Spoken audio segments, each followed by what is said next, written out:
Have you ever found yourself asking, what should I do? And then you look online or you ask a friend or your partner, thinking about it over and over again and still not really knowing what to do. Or maybe you've made a decision and then you've spent the next 2 weeks second guessing yourself about it. If so, you're not alone. This is a particular sore point for me.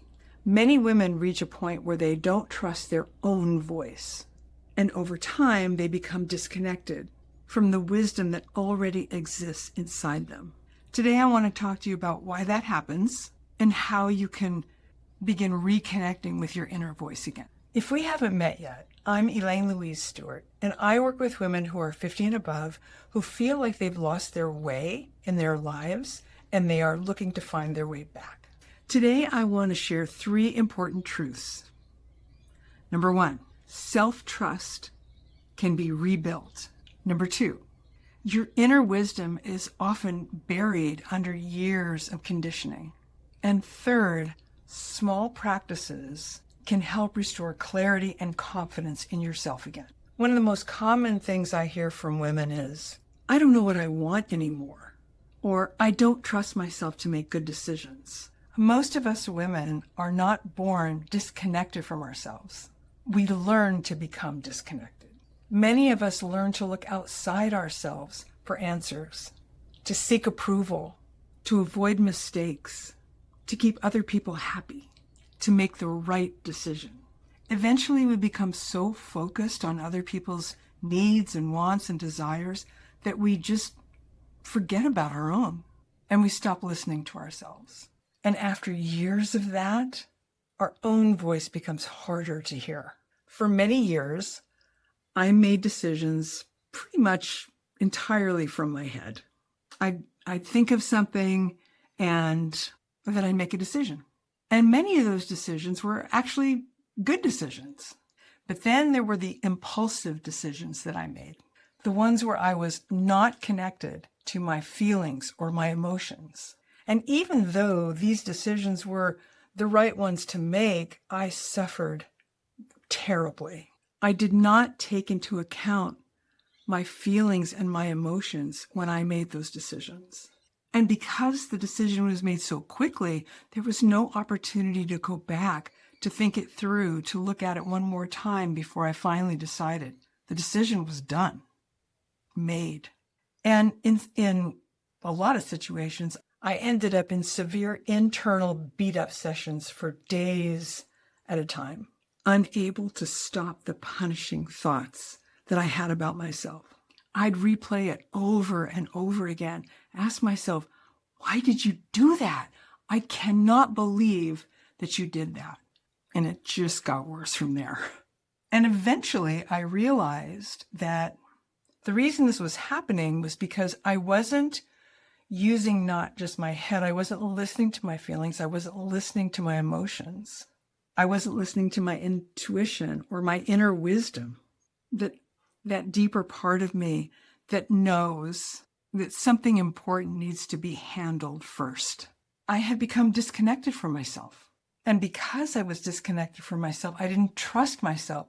I didn't trust myself to make good decisions. Now, I'm not talking about all decisions, the simple ones. I'm talking about bigger ones that had a bigger impact on me. And the more disconnected I became, the more I had to reach out to friends or family or somebody else to help me make the decision. It would be like, okay, here's what I'm thinking. Is that a good decision or not? I just couldn't trust myself until finally I learned to slow down and take a step back and take a breath and realize, wait, I can wait. I can wait a half an hour. I can wait an hour. I can wait 24 hours before I make this decision. And oftentimes that amount of time would either give me clarity, yes, that is what I want to do, or no, that's not what I want to do, or I know a better option. And this is where I think a lot of women get stuck. They assume they can't trust themselves because they've made mistakes. But making mistakes isn't what destroys trust. And by the way, there's nothing wrong with mistakes. Those are learning opportunities. But being disconnected from yourself, that's really the problem. And there's nothing wrong with you if you've lost connection with your inner voice. In fact, for many women, it makes perfect sense. You've spent too many decades focusing on everybody else's needs.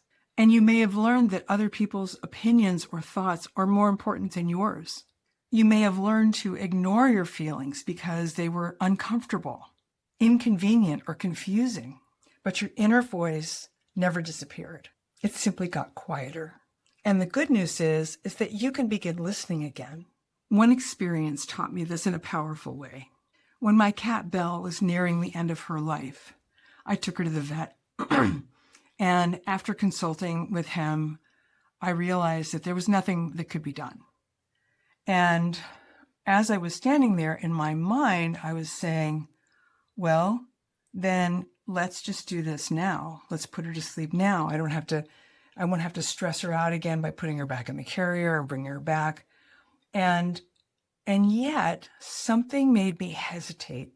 And the vet noticed, thank heavens, and he said, just bring her back tomorrow. And in that moment, I realized that I needed to take that step back, pause. I took her home. I let her do her usual activities. She went outside in the backyard. She went in the front. She did all the things she normally does. And I had an opportunity to sit with her and hold her and cuddle her and say goodbye to her.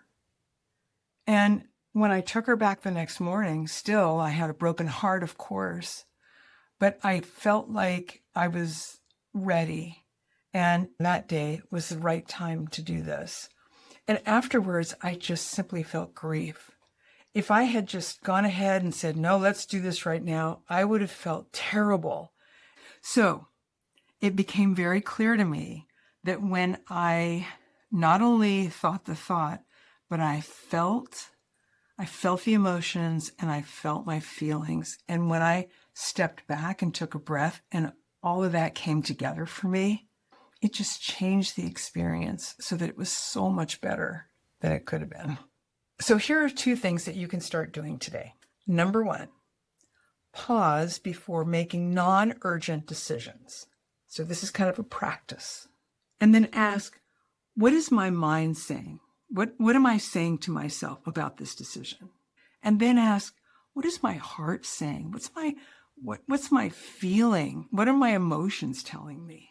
And notice if the answers are different. Number 2, begin paying attention to the moments where you automatically know the answer, but you're still asking for validation. Those moments often reveal where self-trust is ready to grow. The good news is that self-trust isn't something that you have or don't have. It can be rebuilt, one decision at a time, one pause at a time, one moment of listening at a time. Remember, your inner wisdom is still there. It may be buried by years of conditioning. It may be quieter than it once was, but it hasn't disappeared. And every time you slow down enough to listen, you strengthen your connection to yourself. I'd love to hear from you. Do you ever find yourself second-guessing your decisions or looking outside yourself for answers? Let me know in the comments. And if this video was helpful, please give it a thumbs up and subscribe. I post a new video every week for women who are 50 and above who want to reconnect with themselves and create lasting change through self-trust and self-awareness. Next week, we're going to talk about why you feel emotionally exhausted all the time. Because staying disconnected from yourself takes more energy than most people realize. You've done brave things before. This is just the next step.